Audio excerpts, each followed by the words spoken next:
E o Cai na Roda vem com mais uma edição. Nossa convidada especial de hoje é Jana Viscardi. Jana tem graduação, mestrado e doutorado em Linguística pela Unicamp. Desde 2015, ela mantém o canal do YouTube Jana Viscardi, onde procura popularizar o conhecimento sobre as ciências da linguagem, discutindo e analisando discursos políticos, manchetes e matérias de jornais e propagandas. Aborda a linguagem em seu uso cotidiano.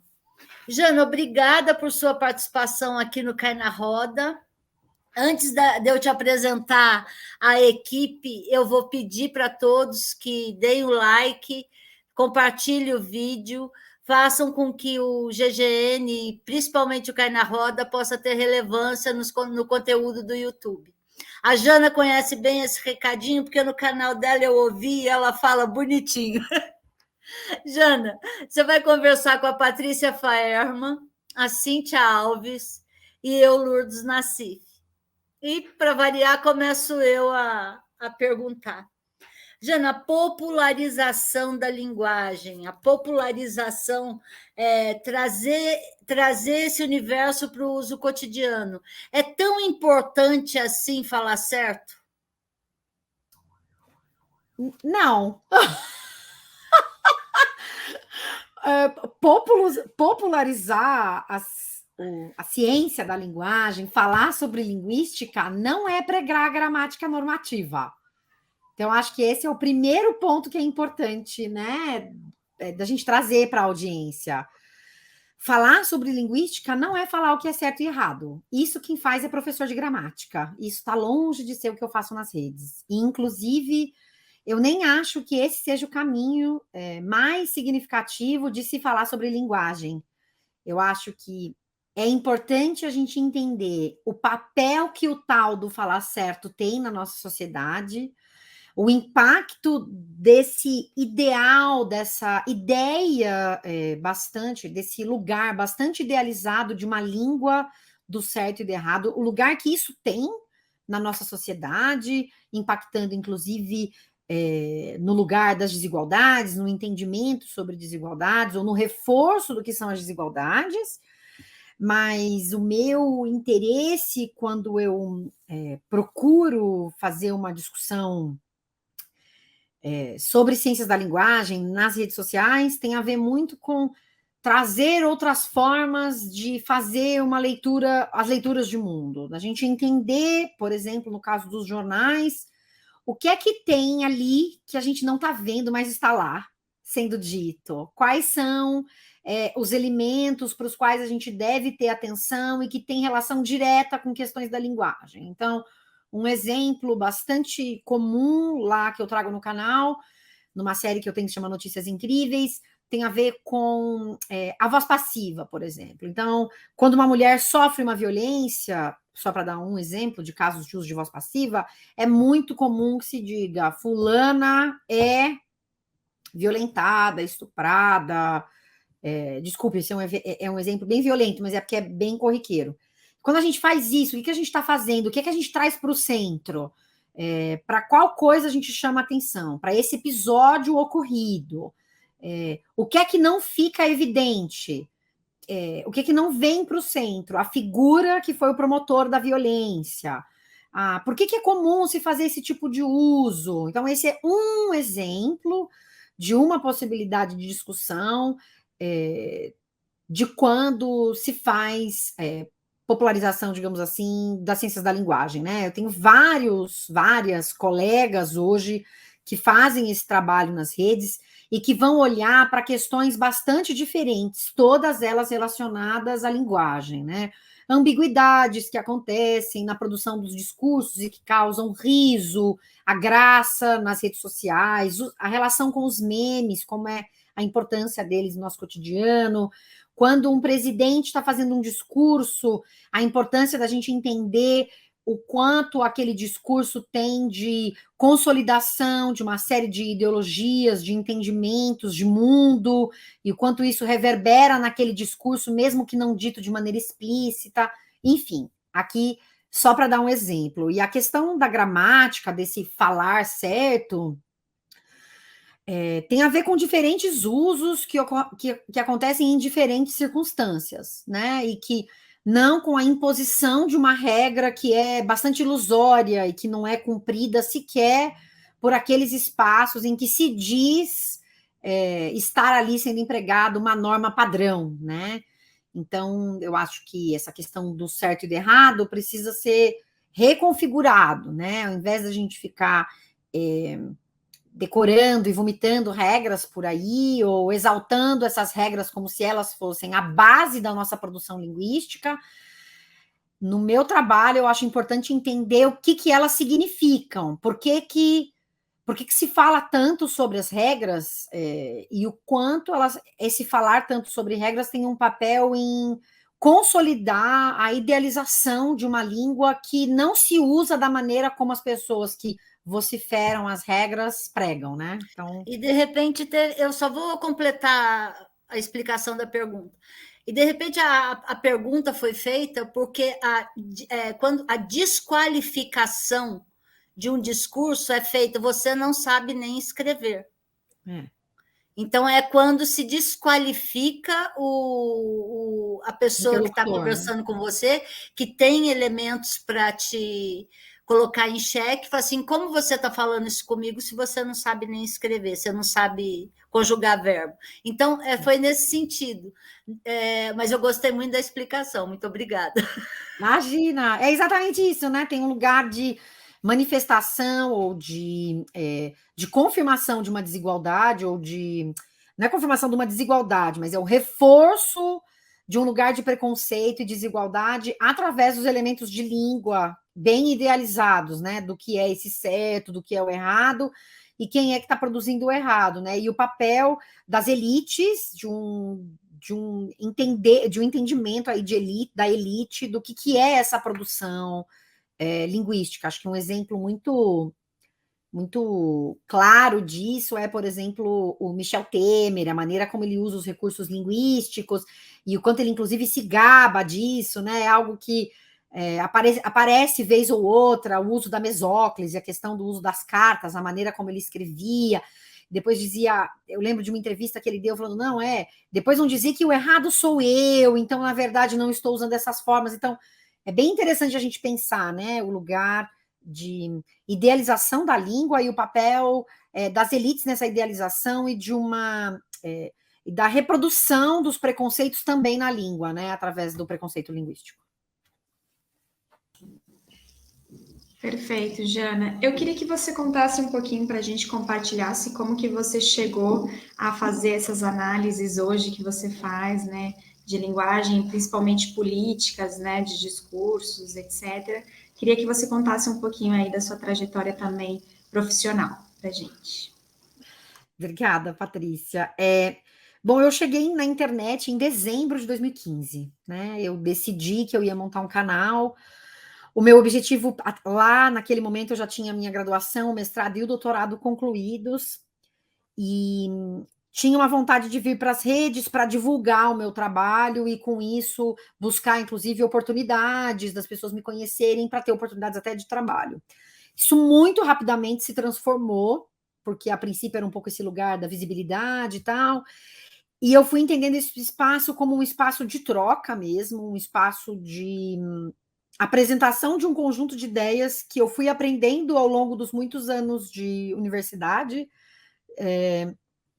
e com isso, ao longo do tempo, eu fui trazendo temas que eram muito do meu interesse e que não necessariamente tinham feito parte das minhas pesquisas do mestrado e do doutorado. E isso que eu acho bem, assim, interessante, né? Porque por estar nas redes sociais, eu tinha ali a possibilidade de ir trazendo mesmo os meus próprios interesses, porque era eu, né? Era eu escolhendo os temas cotidianos, o que eu ia abordar. E ao longo dos anos, eu fui passando a falar cada vez mais sobre essa relação entre linguagem e política, né? E a importância disso no nosso cotidiano. Então, veio, por exemplo, essa minha série que chama Notícias Incríveis, em que eu estou olhando sempre para as notícias e como elas estão escritas e o que a gente pode pensar a partir disso.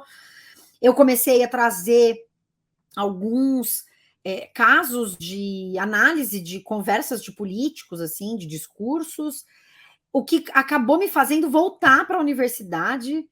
Em 2019, eu decidi voltar para fazer um pós-doc, para estudar a produção do Bolsonaro no Twitter, o que ele estava fazendo no Twitter, porque eu comecei a falar da produção dele nas redes, no meu canal, porque era do meu interesse, eram coisas que eu queria estudar.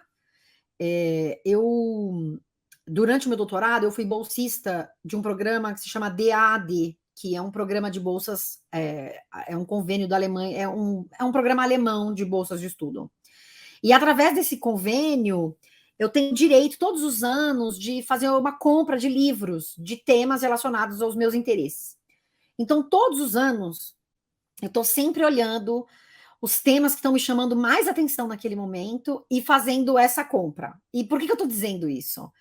Porque produzir, ler, se dedicar, estudar coisas, depende de uma série de oportunidades.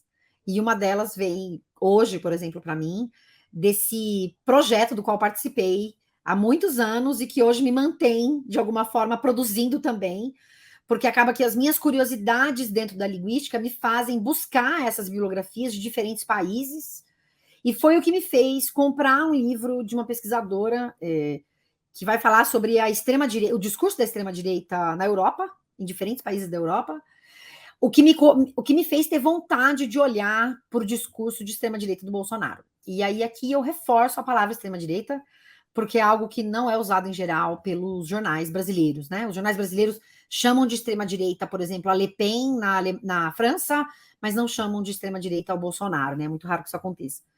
E aí acaba que, então, essa minha integração prévia com a universidade fez com que eu mantivesse uma curiosidade, né? Eu tinha uma curiosidade de estudar uma série de coisas, essa curiosidade continuou latente, e mesmo fora da universidade eu continuei desenvolvendo estudos sobre diferentes aspectos de linguagem que me interessavam, e foi isso que me fez chegar, então, nos estudos daquilo que Bolsonaro andava fazendo, né?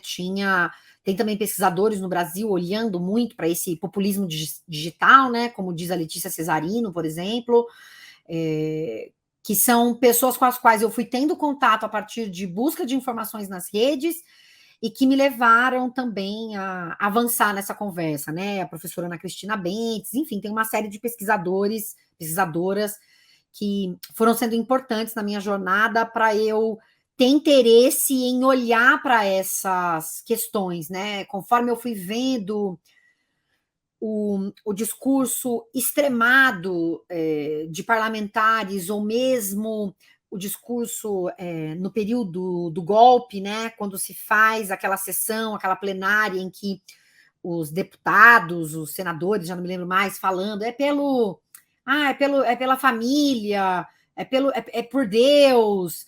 Eu me lembro de fazer vídeo sobre aquilo na época e pensar o que está acontecendo aqui? O que está se fazendo? Que justificativa é essa? Né? De que fala essa justificativa? Né? Afinal de contas, essa justificativa por um voto pelo impeachment, né, a favor do golpe, as justificativas, elas nada tinham a ver diretamente com aquilo que se dizia ter sido a tal da pelada fiscal, né? Tinha muito a ver com a reafirmação de uma agenda própria, ideológica, né? Então, e isso me fez ter muita curiosidade de olhar para essas discussões, né? E como eu estava nas redes trazendo isso, eu continuei trazendo e fui também explorar essas questões dentro da universidade de novo, assim. Eu não sei se eu te respondo direito, às vezes eu falo e... Ótimo, ficou ótimo, perfeito. Ô, Jana, primeiro, obrigada pela entrevista. Só para me situar melhor, quando você foi para o pós-doc estudar a linguagem do Bolsonaro, ele já era presidente? Ou não? Já era presidente. E aí, se você pudesse aprofundar, ou assim, dar uma pincelada para a gente do que exatamente você analisou, o que tem para a gente contar aí? O meu interesse, quando eu decidi fazer o pós-doc, era entender... veja, a gente tem observado cada vez mais a importância das redes sociais para os políticos de diferentes lugares, não só no Brasil, né? A gente viu, por exemplo, acho que o lugar que ficou mais em destaque, inclusive por conta da projeção do país, foi nos Estados Unidos com Trump, e aí tinha a questão da Cambridge Analytica, o papel disso nas eleições, o fato da maneira como ele recortava os próprios discursos para ir encaixando nas diferentes audiências, né? E a maneira como essas conversas estavam acontecendo nas redes me chamaram a atenção e me fizeram ter vontade de observar como é que o Bolsonaro estava falando com a sua audiência no Twitter. E aí eu decidi olhar para a maneira como ele estava falando com a audiência no Twitter durante o período eleitoral e quando já eleito, né? Para tentar entender se aquelas manifestações se manteriam exatamente as mesmas, né? Primeiro, quais as características dessas manifestações, se elas se assemelhavam às características das manifestações em outros países, e como é que... E se havia a semelhança, e quais as semelhanças com já eleito, né? Então, eu escrevi um artigo falando sobre o uso das palavras fake news, verdade e mentira nas produções do Jair Bolsonaro no Twitter, né? Em primeiro lugar, a gente tem que considerar que não dá para saber se é ele exatamente quem produz os tweets ali, então não é uma questão de autoria, de reflexão sobre a autoria, é ou não é ele, da mesma maneira como se fazia com o Trump. Será que é ele mesmo que está tweetando ou não? Não se trata disso, a conversa é assumindo que está escrito lá Jair Bolsonaro. Eu vou tentar entender a conta aí Jair do Bolsonaro está fazendo o quê, né? E como está fazendo, o que é que está fazendo. Então, acho que isso é uma coisa que é importante. E aí, olhando, por exemplo, os usos das palavras fake news, verdade e mentira, eu fui olhar os movimentos que ele ia produzindo ali, né? Então era muito comum que ele chamasse de fake news aquilo que os jornais estavam dizendo sobre ele e que eram críticas. Então era costumeiramente isso era chamado de fake news. E era importante ele chamar de fake news não só porque ele queria desmentir o jornal, porque tinha a ver com o movimento de invalidar a posição do jornal, não é de desvalorizar, eu esqueci o verbo, mas é da gente desconsiderar mesmo o jornal como uma fonte válida de informação, né? Então, ao mesmo tempo que ele chamava de fake news para contestar o que era aquela informação, ele, na verdade, estava empreendendo um movimento que é muito importante para a agenda dele de desacreditar as produções das mídias tradicionais, né? Porque o que vale é o que ele está dizendo ou os seus pares estão dizendo. Então, é muito interessante, né, que são só 3 palavrinhas, fake news, verdade e mentira, mas olhando esse material, dá para ver bastante coisa, né? Então, tem um pesquisador nos Estados Unidos que foi olhar para os movimentos do Trump no Twitter. E é interessante ver que o Bolsonaro também tinha um pouco dessas características, né? Como, por exemplo, desviar a atenção de um assunto, né? Chamar a atenção, deslocar a atenção de um lugar para outro, tentar pautar o que são as discussões feitas pela mídia tradicional. Enfim, são alguns movimentos, esses são alguns dos que são bem correntes, né? Redirecionar a crítica, então, ao invés de acusar o outro para tirar de si uma crítica ou um problema, né? Então, esses são movimentos que são bem significativos, que a gente pode observar ali. Então, era isso que eu queria fazer no pós-doc, olhar para o que é que estava acontecendo ali. É possível fazer muitas análises distintas, é possível falar sobre muitas coisas, mas eu precisava, evidente, afunilar um pouco o que seria a minha análise, a minha conversa, o que é que eu queria fazer. Então, foi esse o meu objetivo, foi isso que eu fiz, isso também me ajudou a pensar um pouco. Na verdade, é um movimento duplo, digamos assim, né? Eu estou no YouTube e para fazer o que eu faço no YouTube eu estudo bastante. E aí eu decidi entrar no pós-doc e estava estudando também o Bolsonaro, porque eu vinha olhando para as coisas que ele vinha fazendo já no canal, né? Então eu decidi trazer isso para dentro do pós-doc, para trazer para a universidade essas conversas. Então uma coisa alimentava a outra, sabe? São jeitos diferentes de fazer, né? É evidente. Com um tipo de aprofundamentos ou diálogos que são distintos dentro e fora da universidade, é claro, né? Uma coisa é produzir o conteúdo no YouTube, outra coisa é produzir conteúdo dentro da universidade, mas tinha uma relação, para mim, bem... as coisas estavam muito relacionadas, muito juntas, né? Porque eu estou acompanhando esse movimento do Bolsonaro, eu estou sempre olhando para as coisas que ele está fazendo, então... trazer isso para o pós-doc foi muito bacana para mim, assim, eu fiquei muito feliz de fazer esse movimento, assim, porque é um tema complicado, é um tema difícil, ainda mais tratando da nossa própria realidade, das coisas que eu lia, né, nesses tweets, mas eu acho que é um tema que é muito... que precisa ser escarafunchado, é importante a gente olhar para isso, né, e era um dos meus interesses, então foi o que eu fiz. Jana,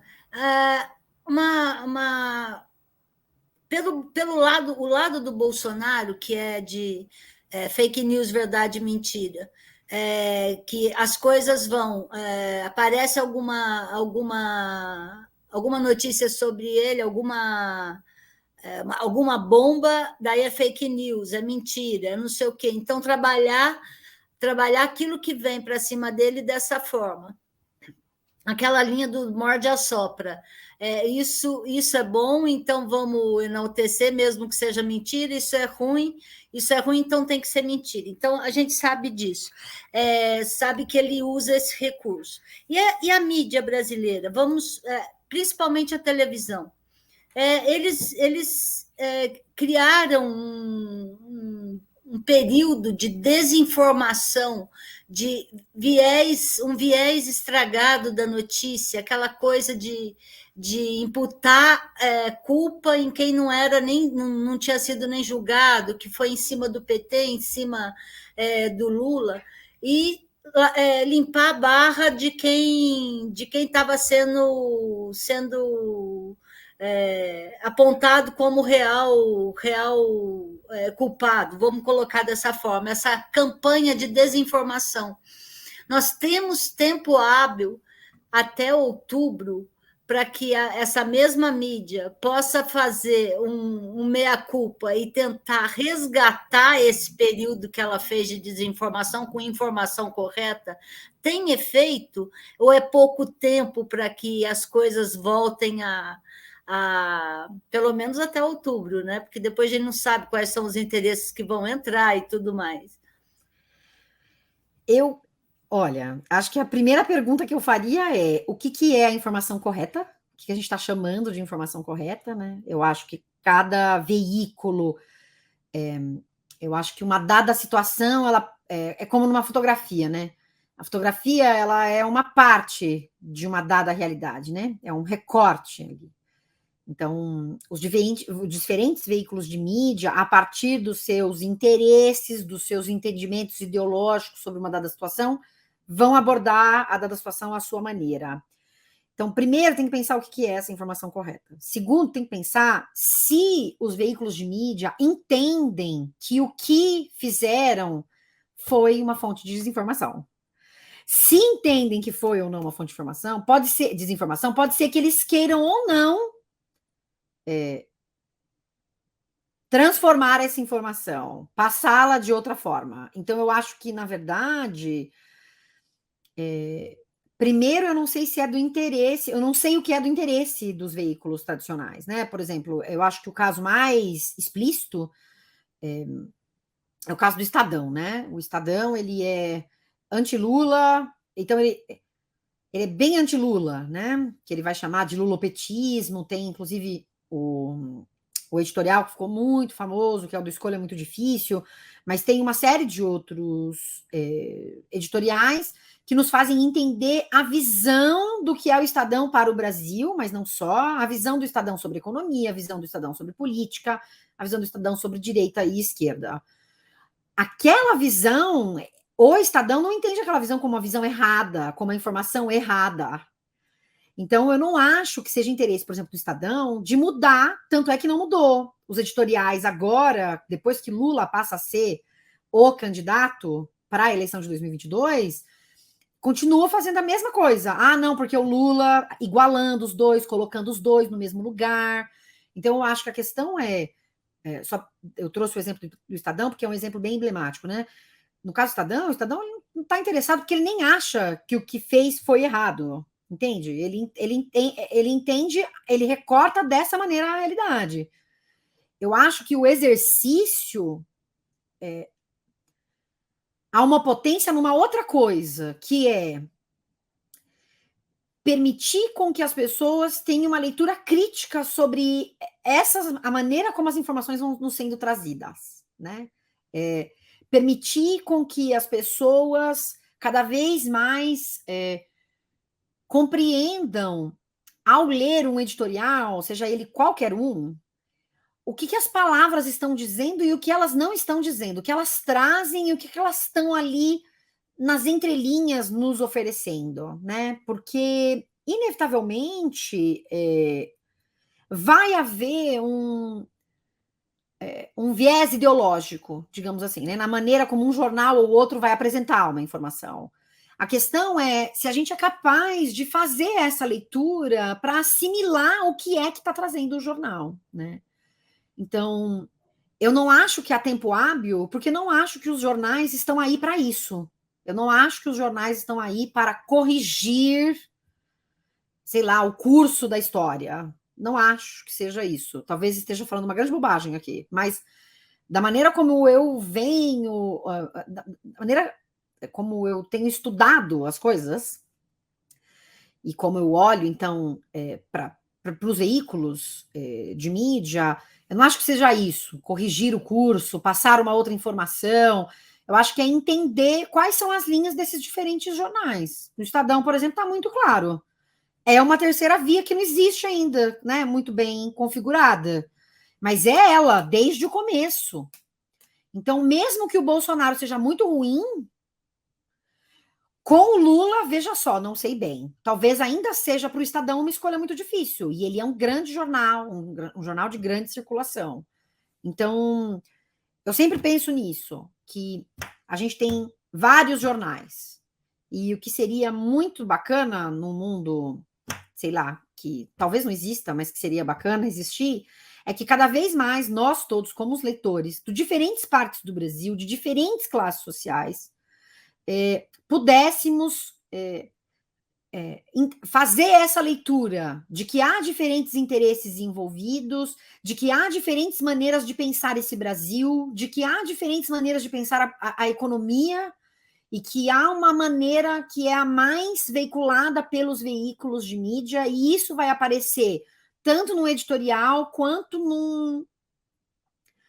numa matéria que se decide fazer, né? Eu costumo dizer no meu canal que uma notícia não brota de uma árvore, né? Então, por que é que se escolhe dar cobertura total, às vezes, a um episódio que você fala, nossa, mas por que será que estão falando disso?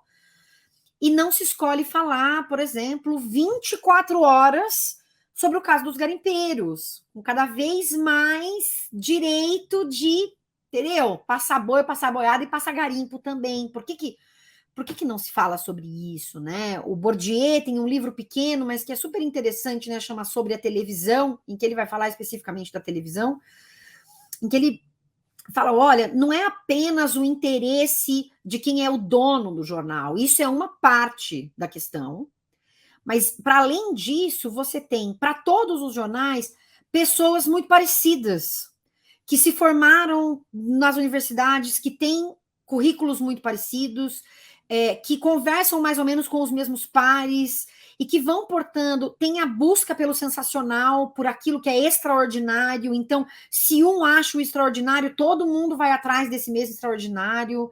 Então, o lugar de manter essa audiência, a questão da economia, do tipo, como é que eu faço para manter a minha audiência aqui comigo? Agora, em tempos de redes sociais, a gente pode transportar isso para o lugar de como essas manchetes são construídas para dar aquele clickbait, só que muita gente não lê mais a matéria inteira, só lê aquilo, e às vezes é uma informação completamente só para chamar atenção, não é o que é a matéria. Então, eu acho que são muitos elementos que são conjugados para a gente pensar o que é a construção de um jornal, de uma notícia. Eu acho que, em primeiro lugar, as pessoas precisam entender que não há neutralidade e estarem em paz com isso. Eu sei que isso é um grande problema, uma grande discussão dentro do jornalismo, eu sei que isso é um ponto delicado de reflexão do que é essa neutralidade ou dessa imparcialidade, como se fosse a base, né, de pensar o que é o jornalismo, mas a gente precisa entender como é que isso reverbera, como é que isso acontece dentro de redações que são muito homogêneas, as mais diversas talvez ainda são muito homogêneas, e modelos de negócio, porque no final das contas é um negócio, que também são muito homogêneos, né? E que tem muita dificuldade de escapar desse lugar tão homogêneo, né? Porque é preciso de dinheiro para ter gente em todo lugar, para estar lá acompanhando tudo na boca do que está acontecendo. Não é isso que acontece, essa estrutura não existe. Então, as pessoas acabam pegando matérias que vêm de outras pessoas, então passa por 3 ou 4 olhos distintos, até chegar na minha mão, para eu ler aquela notícia como uma leitora. Então, para mim, é um exercício de como é que se estruturam os jornais, o que é que eles representam, como é que eles funcionam. Acho que quanto mais pessoas entenderem isso, eu acho que melhor fica, né? Porque o jornal, o que é o certo do jornal? Né? O que é a informação certa para um jornal? O que é a informação certa e o que é a informação certa para um dado jornal, né? Tem um exemplo assim de um. Desculpa. Tem um exemplo, por exemplo, de um. Vou começar de novo. Tem um exemplo que eu dei num vídeo já antigo meu, que era. Tinham jogado tinta na rampa do palácio, uma tinta vermelha. Era uma manifestação. O cara sozinho foi lá, pá, jogou tinta, foi preso. Quem foram as pessoas que falaram, né, na matéria? Quem foram essas pessoas? Eles entrevistaram o pessoal da segurança dali, né, que trabalhavam para a presidência, e que deram, portanto, uma versão daquilo.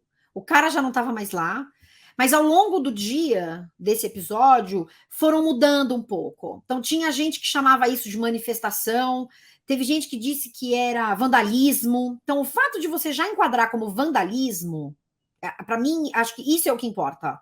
Do leitor perceber que chamar de vandalismo não é porque o vandalismo brotou da terra e aquele episódio acontecido ali só pode ser chamado de vandalismo. Ali é uma escolha que não necessariamente é consciente de um jornalista, mas que é feita. Isso é vandalismo. Uma outra forma de olhar para isso é chamar aquilo de uma manifestação. Então, para mim é isso. Pensar os jornais não é pensar necessariamente a informação certa e errada, mas das pessoas cada vez mais compreenderem como é que os diferentes jornais estão nos trazendo as informações. E que eu posso, portanto, fazer perguntas frente a essas informações que me são passadas, ao invés de simplesmente assumir que a realidade é exatamente aquilo que foi recortado pelo jornal. Eu acho que esse é o grande desafio, acho que esse é a grande... acho isso uma coisa muito potente. Olha, isso é só um jeito de ver, não é o único. Faça perguntas, se pergunte, né? Se outras formas de olhar, de narrar esse mesmo episódio, né? Jana, eu queria perguntar mais sobre a pergunta que a Cíntia fez relacionada aos discursos do Bolsonaro. Eu queria que você falasse um pouquinho mais sobre isso. Uma das coisas que chama muita atenção, né, nos discursos do Bolsonaro é o recuo dele, né? Ele fala uma coisa num dia, no dia seguinte ele desmente, ele fala que ele não falou aquilo, ele apaga o tweet que tinha falado aquilo, ou ele fala, eu falei, mas não era bem assim. E esse recuo, né? Fala uma coisa, depois fala outra, e depois volta a falar aquela mesma coisa inicial. Enfim, e o impacto que isso gera tanto no público, nos eleitores dele, né? Quanto na sociedade, de modo em geral, de também provocar talvez um descrédito ainda maior com relação a discursos políticos, né? E se essa situação que faz da linguagem do Bolsonaro é algo realmente proposital, ou é parte até da característica dele, porque, sinceramente, eu olhando esses discursos, muitas vezes eu lembro das minhas sobrinhas de 4 anos, que estão agora na fase da negação, sabe? Então, elas pegam, sei lá, uma bala, e eu pergunto, você pegou a balinha? Ela fala, não, e ela acabou de pegar, né? E é evidente que acabou de pegar a balinha. Então, parece um discurso, uma situação muito infantil, né? Quando a gente vê o presidente da República negando uma coisa que ele acabou de falar, ou dias depois ele falou aquilo. Enfim, se você puder trazer um pouco, aprofundar um pouco sobre essa situação da linguagem, se é estratégico mesmo, e o impacto disso nos discursos políticos em geral. Antes fosse um recurso da aquisição da linguagem em que a criança está lá aprendendo a fazer uso desses recursos. Antes fosse isso. Existe uma pesquisadora, essa que eu mencionei atrás, a Ruth Wodak, que vai estudar diferentes fenômenos dentro dos discursos populistas da extrema-direita. E um desses recursos, um desses fenômenos, ela vai chamar de ambivalência calculada. O que é que significa isso? Você diz uma coisa e depois você diz que você não disse aquilo. Você faz uma coisa e depois você diz que você não fez aquilo. Se eu posso te dizer que tem alguém que está lá planejando estrategicamente cada uma dessas falas, eu não tenho como te dizer isso.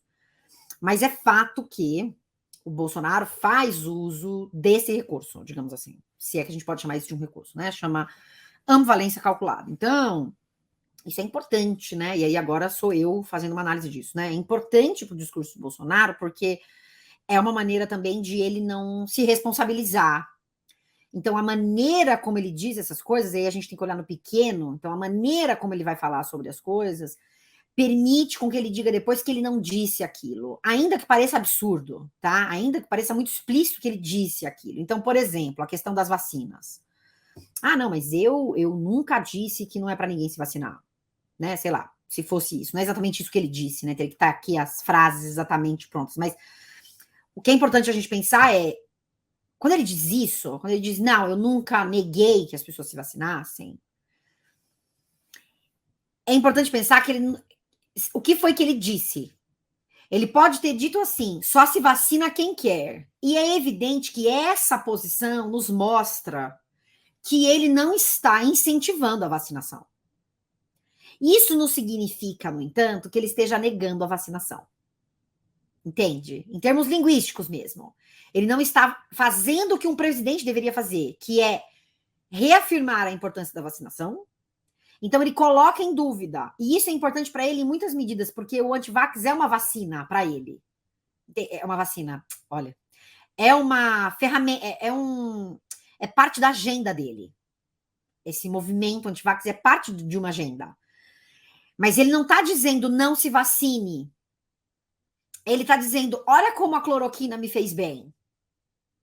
Olha como você tem a liberdade de escolher se você quer se vacinar. E aí ele entra nesse outro elemento que é muito importante para ele, de reforçar as pautas dele, que de liberdade não tem nada, mas essa ideia de uma liberdade, que eu coloco entre grandes aspas aqui, é algo que ele usa muito. Usou, inclusive, agora com a coisa do Twitter, né? Que foi um movimento possivelmente orquestrado, a galera ganhando um monte de seguidor, galera da turma dele, olha, tá vendo, o Elon Musk entrou, agora a liberdade chegou, porque os caras começaram a ganhar um monte de seguidor. Tudo criado ontem e antes de ontem, já fizeram análise, já. Então, existe uma agenda, né, de temas que são importantes. Então, você vai trazendo essas agendas, mesmo que elas não sejam diretas. Então, você fala da liberdade de vacinar quem quer, que você está ali acolhendo os antivax, e você não está diretamente dizendo não se vacinem. Ao menos não publicamente, ao menos não o tempo todo. De novo, eu até tenho um estudo sobre isso que eu estou fazendo agora, mas eu não tenho ele aqui aberto, também não está publicado ainda, mas é interessante observar que esse diz, não diz, e aí, já aproveito, fazer a ponte com a coisa do papel da mídia. O que é frustrante? 4 anos de governo Bolsonaro. Os veículos ainda não entenderam isso.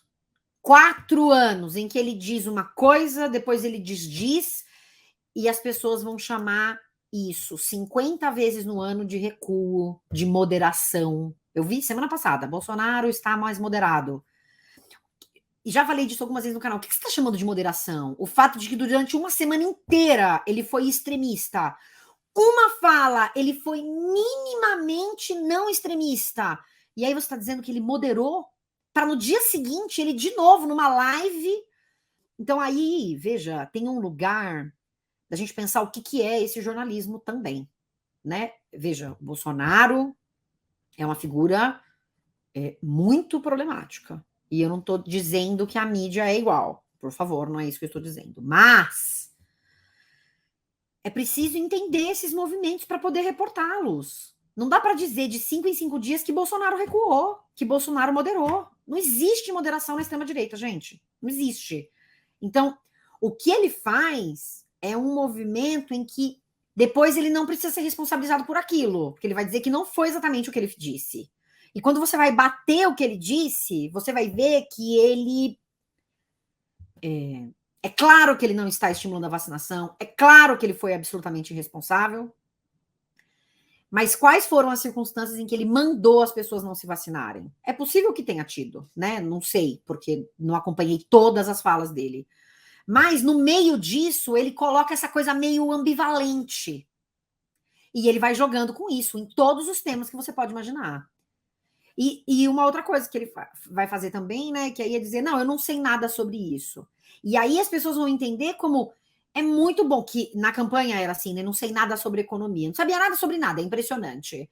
Mas eu vou ter os melhores especialistas comigo. Então é interessante porque, nesse caso do eu não sei nada sobre isso, ele consolida uma outra coisa também. É sempre um movimento de várias... que tem várias possibilidades ali, né? Quando ele faz isso, eu falo, esse cara é um cara espontâneo, é um cara que ele diz o que ele sabe, o que ele não sabe, é um cara muito verdadeiro, olha só, ele tá me dizendo o que ele não sabe aqui publicamente. Eu me identifico com esse cara, porque ele tá dizendo exatamente o que ele sabe, o que ele não sabe, ele não tem papas na língua. Então, vai se configurando como essa figura em diferentes circunstâncias. E quando ele diz que não sabe de um dado assunto, ele faz isso. Mas aí depois também ele não precisa ser responsabilizado por isso, porque ele não sabe. Então, por que ele vai se responsabilizar pela ruína de um país se não sabe? Então, tem um lugar bem potente dessa ambivalência calculada, em como ela é importante para essa imagem que ele faz, porque ele, aqui sim também, né, morde a sopra, né? Ele nitidamente não está apoiando e não está valorizando, inclusive uma estrutura que é muito antiga. O Brasil é um país referência para as vacinas, ele não apoia explicitamente, mas ele não está o tempo inteiro negando. Ele vai dizer da coisa do jacaré, aí vira uma espécie de piada, e então, assim, é bem difícil, bem complicado, né? Porque para o grupo que o apoia, há sempre uma maneira de justificar esse lugar, né? Então, eu acho que é sempre um exercício de pensar como é que a gente reporta essas coisas, o que é que a gente reporta, né? Porque ele acaba pautando a mídia, né? Eu lembro quando teve o episódio, uma outra coisa, né? O episódio do Golden Shower, que ele fez lá um tweet. O que é Golden Shower? Ele pautou a mídia naquele dia. Porque você não espera da figura de um presidente fazer esse tipo de pergunta. Né? Todas as vezes que eu falo sobre os movimentos discursivos, digamos assim, do Bolsonaro, as pessoas vão me dizer, ai, não, mas ele é um burro. Ele jamais seria capaz de fazer isso. Você está dando a ele muita inteligência. Eu acho que nessa hora as pessoas estão com uma visão muito...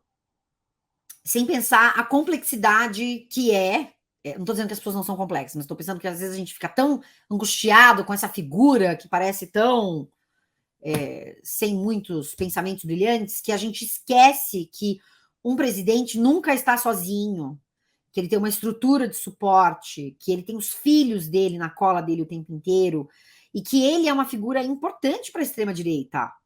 Não existe só o Brasil. A gente tem um movimento de extrema-direita no mundo. Ele é uma figura importante. Ele é um case para além dos Estados Unidos. São vários os países. O Brasil é um deles. E essa gente não está sozinha. Essas pessoas se conversam. Essas pessoas... Então, é muito importante entender isso, eu acho. Né? É possível dizer que é tudo estratégico, tudo assim, pensado, todo mundo junto. Eu não tenho como dizer, né? Nesse sentido. Mas que sim... tem um efeito de que você não se responsabiliza, você está sempre negando uma coisa porque você mais ou menos disse aquilo, isso ele faz mesmo e faz o tempo todo, né? Então, o exercício é pensar como é que a mídia tradicional lida com essas manifestações, o que faz com isso, por que continua chamando ele de moderado em alguns momentos? Não existe moderação, não existe recuo, isso não é verdade. Ele não muda de opinião. Isso inúmeras vezes, é o tempo inteiro isso, né? Jana, eu queria Então, que você respondesse a pergunta que você mesma fez. Como que a gente reporta? Mas, assim, não só do ponto de vista da imprensa, porque a gente sabe que a imprensa tem tudo que você já falou, né? Tem interesses econômicos e editoriais, enfim. Cada veículo tem a sua linha, e inconsciente ou consciente, e cada um reporta e trata Bolsonaro, constrói a imagem do Bolsonaro, de qualquer outro político, né? Da maneira que bem entender. E a gente fica meio refém disso, e cabe a nós fazer o que você está falando, que é, né, parar um minutinho para pensar e questionar o que a gente está lendo, né? Tentar entender as coisas. Mas, assim, eu acho que, principalmente por ser ano de eleição, do ponto de vista do leitor, do cidadão comum, né, nós, assim, nós, esquecendo um pouquinho o nosso lado jornalista, mas o eleitor em si, até celebridades, a gente está vendo a Anitta discutir isso daí recentemente, que é como que a gente reage a Bolsonaro. Porque, de fato, a gente percebe que a oposição tem uma dificuldade de entender isso que você estava explicando para a gente, que ele tem a gente não sabe se é tudo estratégia, mas ele tem um jeito de comunicar que é muito peculiar dele, e que a gente, assim, a oposição não consegue dar no meio, assim, quebrar, e ele pauta todo mundo o tempo inteiro. Essa é a realidade. Não conseguimos reagir a isso. Então, como que a gente faz para sair desse lugar, depois de 4 anos de governo? Eu não sei se é que a gente não consegue reagir exatamente. Eu acho que tem várias coisas aí no meio, né? Primeiro, o que a gente está... Eu estou sempre fazendo esse tipo de pergunta, né? É que eu estou sempre perguntando para mim também, o que a gente está chamando de reagir, né? Bota lá um cropped, reage. O que a gente está chamando de reagir? O que a gente está chamando de não saber reagir, né? Dentro da esquerda ou de outros campos que não na extrema-direita. Porque a gente tem que pensar que o Bolsonaro tem uma máquina em torno de si, né? Que produz notícias, que dispara em grupos enormes de WhatsApp, tem muita gente atuando, tem os youtubers de extrema-direita, tem gente que ganha dinheiro para isso, tem dinheiro sendo injetado. Então, veja, se você não tem dinheiro para fazer uma boa campanha, uma campanha estratégica, a lá como pensou, e não precisa ser exatamente o mesmo estilo, evidente, né? Que inclusive tinha muita coisa errada.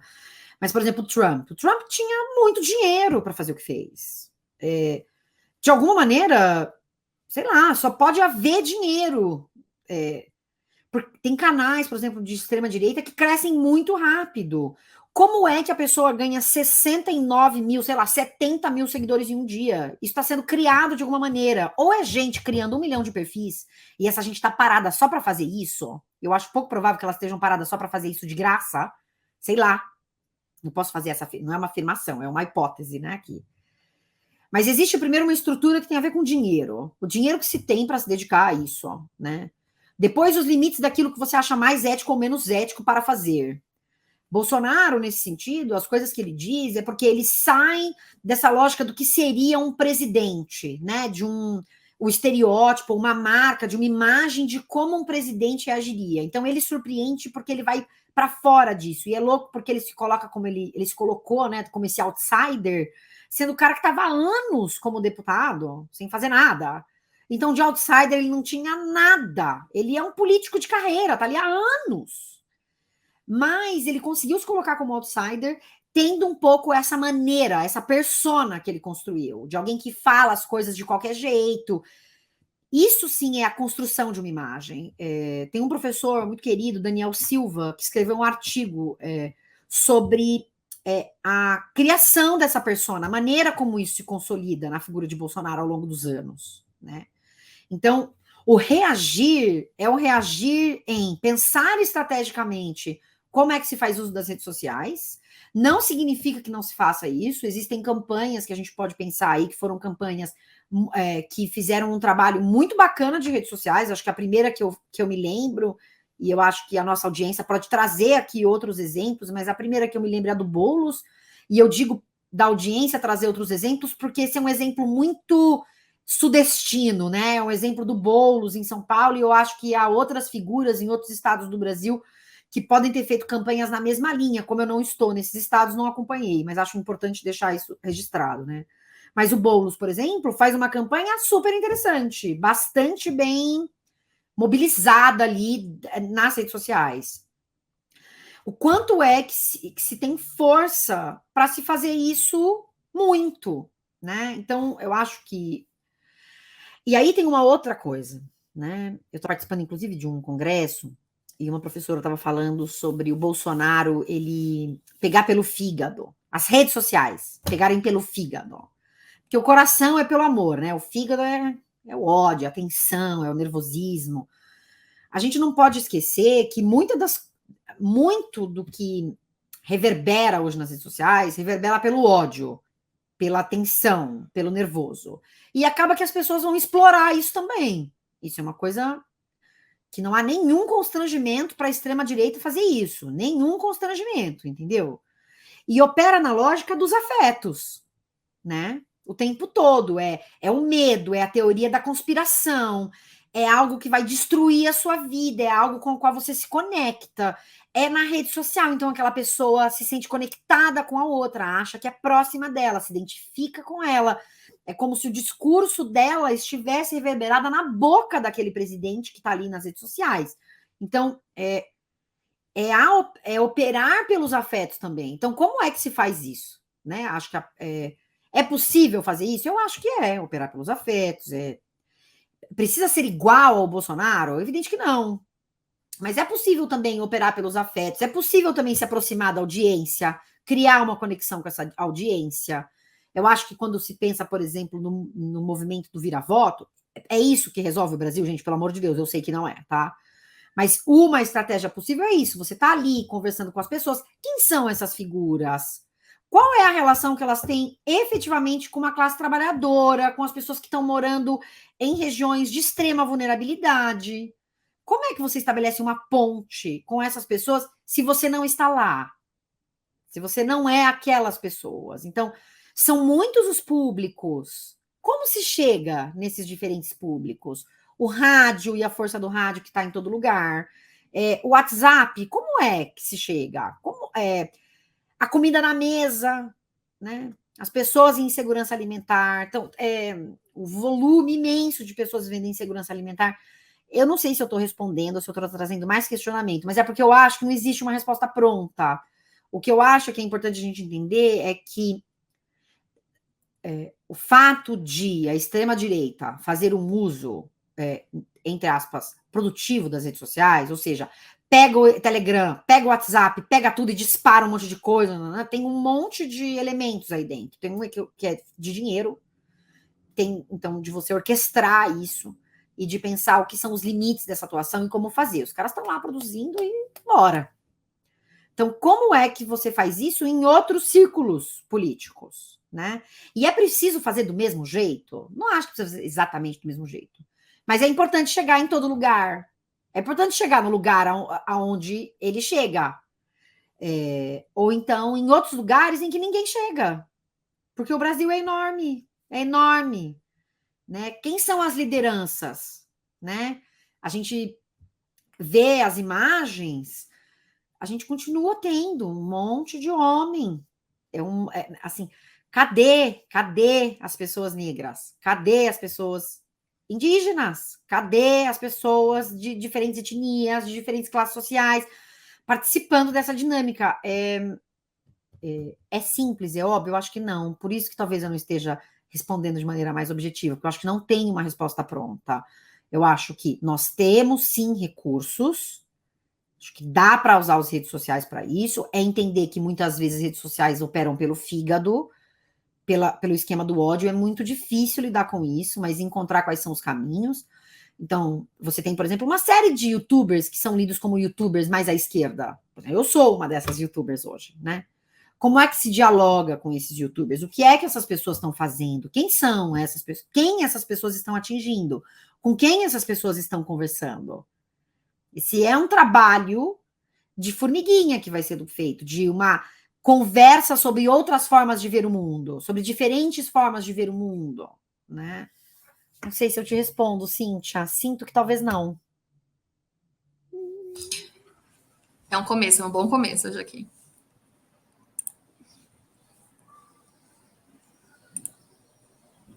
Patrícia, Lourdes.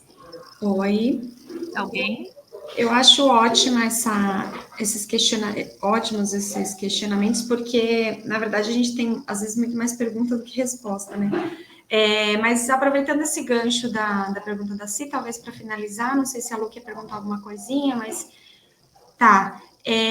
Eu queria perguntar sobre o uso do WhatsApp, porque a gente sabe que em 2018 foi a principal ferramenta aí do Bolsonaro, né? Você falou do uso das redes sociais por todas as frentes, né? Como que a gente pode usar essas estratégias dentro do WhatsApp, pensando que aí corre solta informação, principalmente fake news, né? E como lidar com tudo isso, com todo esse movimento. Até para desmentir algumas coisas e, enfim, trabalhar nesse sentido. Eu acho que tem que estar lá. Eu acho que tem que estar nesses espaços. Eu não sei fazer uma análise do quanto é que outros espectros políticos estão nesses espaços, do quanto é que a esquerda está nesses espaços e como é que está. Essa análise eu não sei fazer. Mas eu acho que é preciso estar nesses lugares, inevitavelmente, em massa, bastante, sabe? Trazendo contrapontos, apresentando ideias. Eu trouxe o exemplo do Boulos. Eu me lembro de um videozinho que fizeram, e de novo, gente, é uma coisinha num mar de possibilidades, considerando toda a desigualdade, considerando as diferentes demandas das diferentes camadas da população, sabe? Como é que vai se falar com essas diferentes, como é que vai se falar e como é que vai se trazer para a conversa, né? As diferentes populações, os diferentes cidadãos, né, desse país. Mas eu me lembro, por exemplo, de ver um videozinho do Boulos, tem essa coisa de dizer que até hoje, esses dias ainda apareceu, o Boulos vai invadir a sua casa, vai roubar a sua casa. Pô, ele ia na rua e ele perguntava para as pessoas, mas o que você tem medo? O que é que você acha? Sei lá, eu não sei exatamente quais eram as perguntas, mas ele estava ali e ele explicava, ele estava falando para as pessoas e tal. Então, você vê uma série de mensagens que elas operam pelo medo, pela emoção mesmo. Então, como é que você opera dentro de outras emoções que não sejam exclusivamente o medo, sabe? Para trazer as informações para as pessoas nesses espaços, né? Que tem a ver com uma proximidade, quem compartilhou comigo eu conheço, tem a ver com a construção desse lugar que é muito escroto da teoria da conspiração, de que o mundo vai acabar, sei lá. Então, como é que eu trago... Não sei se é exatamente isso, tá, gente? Aqui eu tô realmente ensaiando uma resposta, mas uma segurança para as pessoas, porque se elas são lançadas para o medo, como é que eu trago alternativas a isso, ao medo? Né? É tudo operando pelo medo, né? Eu vou votar no Bolsonaro porque eu tenho medo do quê? Eu tenho medo do comunismo, eu tenho medo do Lula, eu tenho medo do PT, eu tenho medo da esquerda, vai destruir o país. Mas destruir o país? Então, vamos conversar. Vamos conversar sobre os anos 2000. Vamos conversar. Então, eu acho que isso precisa ser mastigado de alguma forma para as diferentes redes sociais, que têm diferentes formas de acontecer. O TikTok é de um jeito. É um movimento difícil, porque isso está entranhado em diferentes lugares, não é só a campanha política. São as igrejas evangélicas, são diferentes espaços, né? E estou dando aqui apenas 2 exemplos, que são bem emblemáticos, né? Mas, então, é entender como é que você movimenta esses discursos. Uma outra campanha que eu achei muito interessante, que usou bastante rede social, era da Erika Hilton. Trazia as cores da bandeira trans, trazia essa conversa para o centro. Achei que foi muito potente também. Uma outra campanha que eu achei muito potente. Acho importante estar nos espaços e eu lembro em 2018 as pessoas falando, não, agora a gente tem que operar também pelo medo, então vamos fazer contra, sabe? Tipo assim, se o Bolsonaro tá uma coisa, vamos falar o oposto, mas jogando com o mesmo discurso. É claro, tem que ter uma linguagem que seja a linguagem do WhatsApp, tá entendendo? Não pode ser do mesmo jeito que se fala na televisão, ou do mesmo jeito. Então, essa adequação mesmo, que eu acho que é um elemento bem importante, assim, de entender como é que essas diferentes redes operam, assim, como é que a gente conversa no WhatsApp? Como é que a gente conversa nesses outros espaços, assim? Porque parece mesmo uma conversa, parece que o fulano me mandou a mensagem. Tem um lugar de operar pelo medo? Tem. Mas quais são os outros afetos que existem? Quais são os outros sentimentos, as outras emoções que também existem e através das quais se pode operar, né? Talvez seja um caminho. Não sei se estou falando uma grande bobagem, mas... Não só não é uma grande bobagem, como eu espero que vários integrantes de campanhas políticas do espectro da esquerda, veja isso e possa usar a nosso favor, porque está duro encarar tudo isso aí.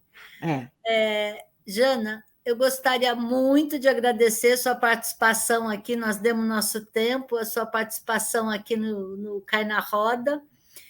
Dizer que Cai na Roda está de portas abertas para replicar, reverberar, fazer coro. Em qualquer boa luta, estamos juntos. Eu é que agradeço o convite, obrigada.